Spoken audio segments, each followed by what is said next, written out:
Okay, so this is the last slot. I'm sure people will be wanting to be getting back onto the motorway or the trains, however you got here. I've been asked to just talk a little bit about medicines management as a driver for digital transformation.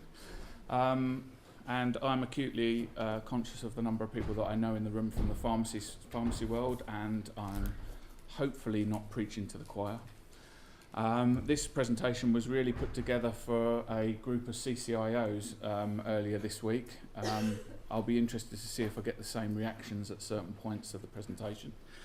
But effectively, in line with the theme, some of the themes of today, this is really focused on how the changes in regulatory that we're seeing will influence what we're able to do as a system provider in partnership with our colleagues at BIQ and with other systems that we're working with, and probably taking the opportunity to take a leave at this point.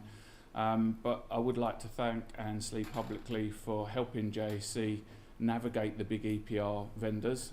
They're a lot bigger than us, and it's not so much a bullying relationship, but we're certainly stuck in the middle of a lot of complex customers with a lot of complex requirements. So when we take a look at some of these enablers, a quickly history lesson to start. So this chap is Joseph Woodland. He's credited with the invention of the barcode back in 1952. At that point, this was something that was being looked at principally for the retail industry. So that's a long time ago, 1952. When we fast forward to the joy that is in front of us, the regulation that's in front of us next year with a slightly different type of barcode, there is a big challenge ahead for all of the NHS in adopting the Falsified Medicines Directive. So in looking back at that history of time, if we compare the NHS with a well-known company called Walmart, Walmart was the first company to adopt the barcode back in 1970s. And that led them to be one of the biggest organisations in the world. It transformed the retail industry.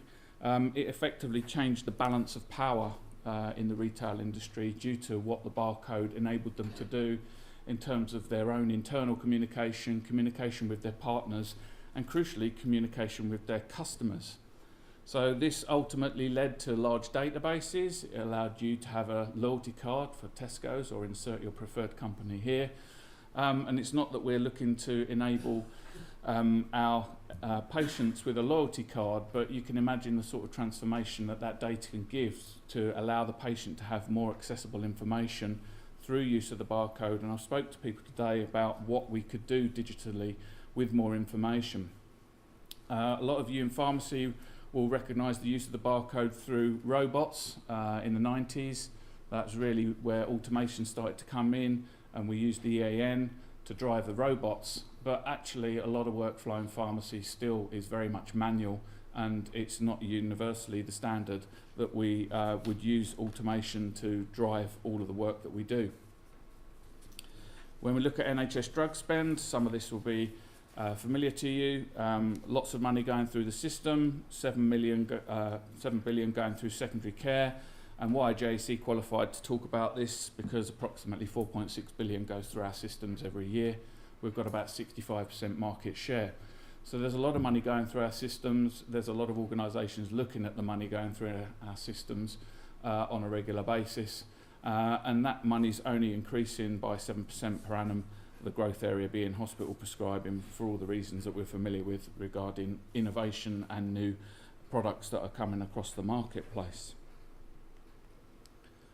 The landscape of medicines management is fairly well known to those of you that are in this space. About 95% of hospitals have a medicines management system, a pharmacy system. It's a pretty mature market and has been for a long time. It's pretty much JAC or EMIS. There's a smattering of other systems that are either in their final death throes or are being coached along to keep them going just a little bit longer. The remaining 5% tend to be those organisations that don't actually have a pharmacy in their hospital. They have an SLA with another organisation that's providing it. And then you've got approximately 50% of the NHS has deployed some form of electronic prescribing system. I always describe this as an immature market. It very much is an immature market, particularly whenever you talk to people in the sales environment like I do. Their expectations of what an electronic prescribing system can do for them is vastly divorced from the reality of the situation. And at JAC, we see this as a medicines management platform that supports the procurement of the patient's medicines all the way through to the administration and monitoring of what's going on with that patient. And by and large, that's what we do, with a lot of development work still ongoing to improve that. And we see that some of the changes that are occurring will enable us to do this better. And certainly the way the landscape's changing for JAC and what we see out there, it's very much the case, because that's how a lot of people see it. But the reality of what we're seeing is this is what medicines management looks like today. And for those of you that are involved in home care, which is still approximated at around £2 to £4 billion per annum, it's approximated because we're mandated to do it all on paper. We're not legally allowed to transfer a prescription electronically to a home care provider because legislation has not kept up with technology. So this is a big problem for trying to enable transformation. And we've got the standards, we've got the information that we need, but we're simply not able to fulfill that requirement. Similarly, where people have outsourced their outpatient work to your hospital pharmacy, from your hospital pharmacy to someone like Lloyd's or Boots, where they've come in and built their shop so that you can buy your sandwich and your nappies and collect your prescription at the same time. This has proved very successful. And the benefits of that in terms of your retention of that data is still very important, while gaining the benefits of outsourcing that information. What we're also seeing in a lot of our electronic prescribing customer sites is the emergence of the virtual ward to accommodate the patient who's coming in for a depot injection once a week, once a month or something like that. They're not truly discharged from your JAC system. They will still be there in some shape or form. So the landscape's completely transformed, and the barcoding and regulatory changes provide us with an opportunity to facilitate all of these much better, including obviously the mobile, which we've seen Gonzalo demonstrate today. Don't need to explain the acronym soup. You're probably all familiar with all of these things. The elephant in the room being FMD. I've spoken extensively at conferences. You can have the misfortune of downloading the video of me at the conference if you'd like to see that again, where we explain in a bit more detail what we're doing about FMD. That message largely hasn't changed. We've still got a few more events to do. But effectively, what's still not very clear around some of these things is what's going to be in the market as of February 9th next year. So obviously we've got 3 different types of pack there. There's only one of these that's FMD compliant because it's got the safety tamper evidence still on that pack, as well as the relevant data. We are still battling to understand what's going to happen with these non-compliant packs that are in the market already. They're not FMD compliant. What happens when you scan it on February the 9th is still unclear. Do you get an error and your operator put that aside because it's not good? It's legitimate, perhaps, but we don't know because it's not linked to the relevant services.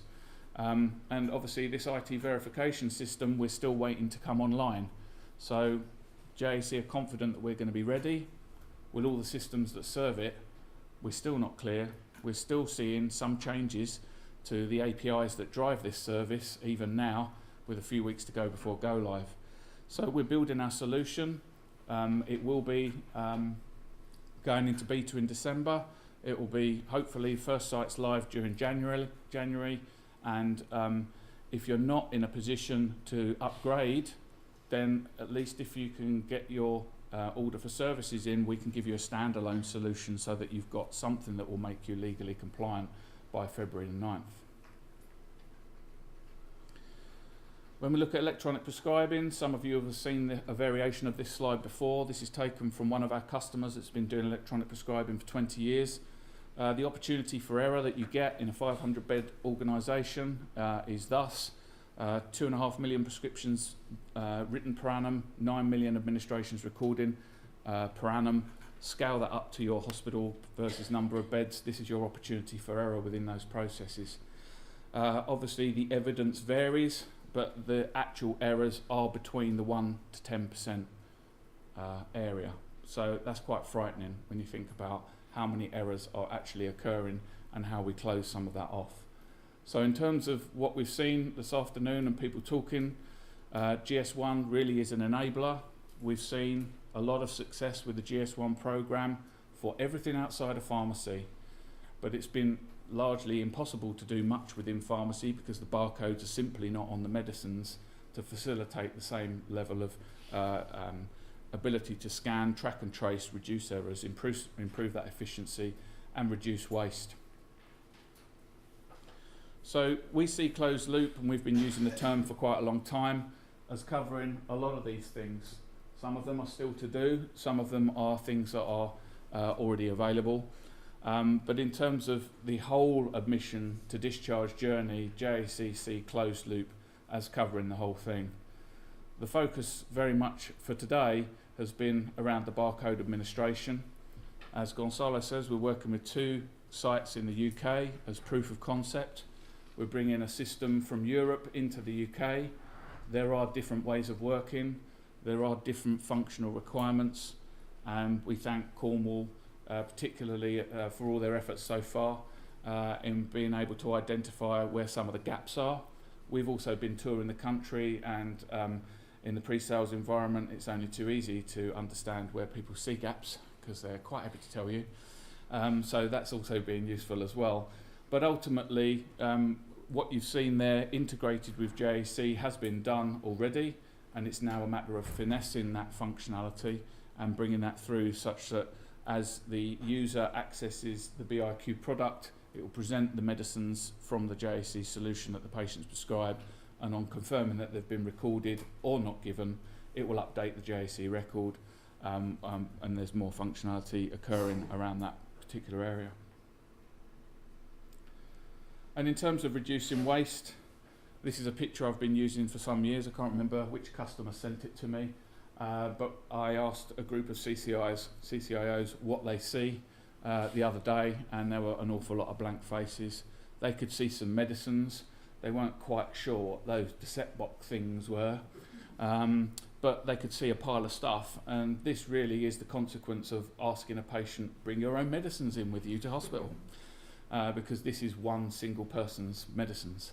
So when we think about the context of medicines reconciliation and how do we reconcile what this patient's actually taking at the moment with their actual current prescription, this is a real opportunity to be able to improve things as JAC see it.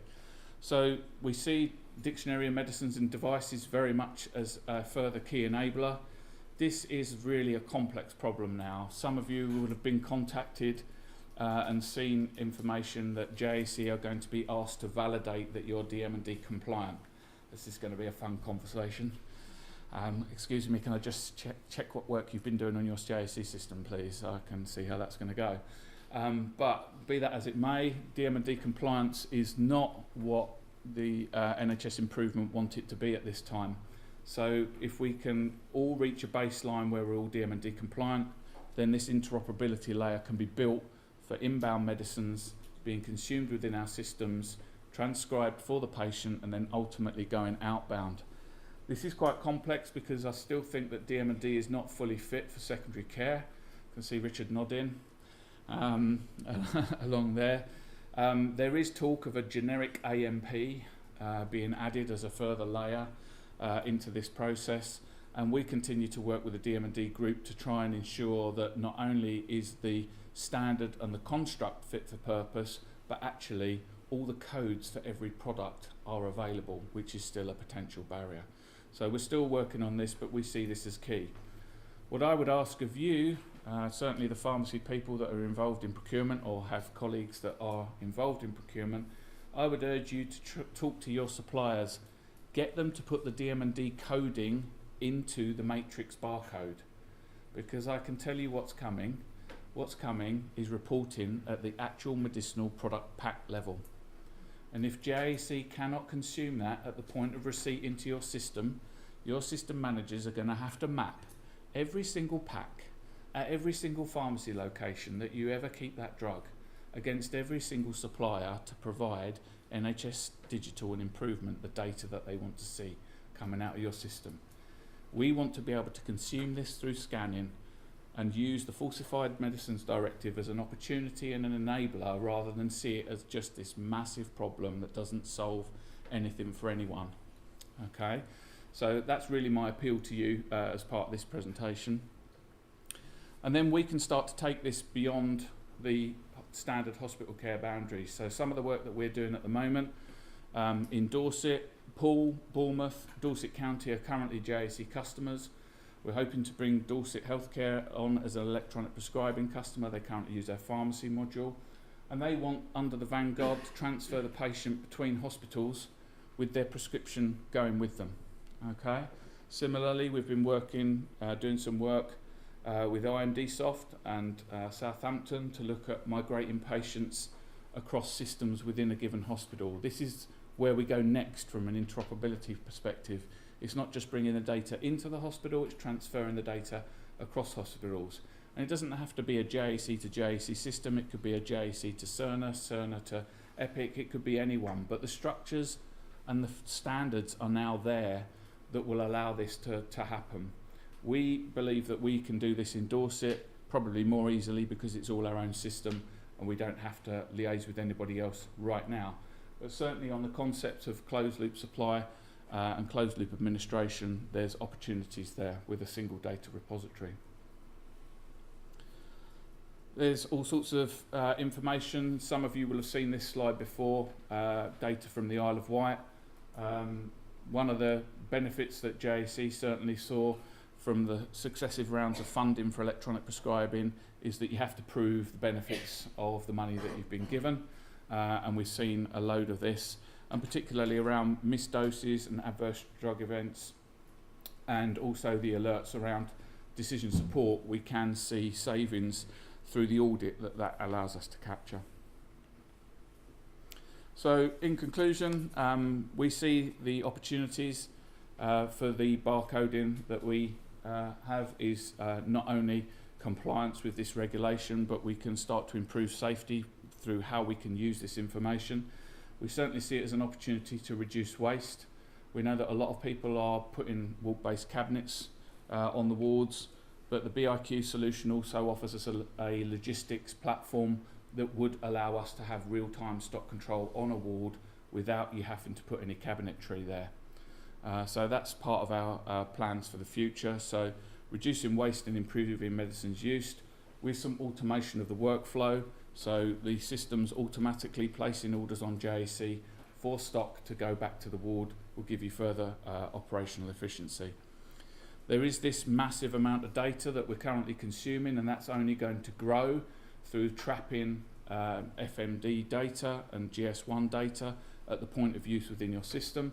So there is the opportunity then to start using AI tools to improve patient outcomes. You're probably aware that our parent company, WellSky, is now rebranded. They have an AI division, and we're really starting to get into analytics with them now. So being part of a much bigger organisation is giving us access to different tools to be able to start offering different solutions to our customers. Challenges here remain the financial constraints. We know that this is a potential barrier to you becoming FMD compliant. We are aware of that. We're just simply trying to comply with the regulation as things stand. Obviously, organisational readiness is another matter in that one. And I can't tell you what the repercussions of non-compliance are going to be. All I can do is refer you to the relevant authorities. DOH have had a fairly consistent line that there will be civil and then criminal sanctions for non-compliance. I don't know where that leaves us, but I would just urge you to check your readiness for FMD over the course of the coming weeks. Thank you very much for your attention.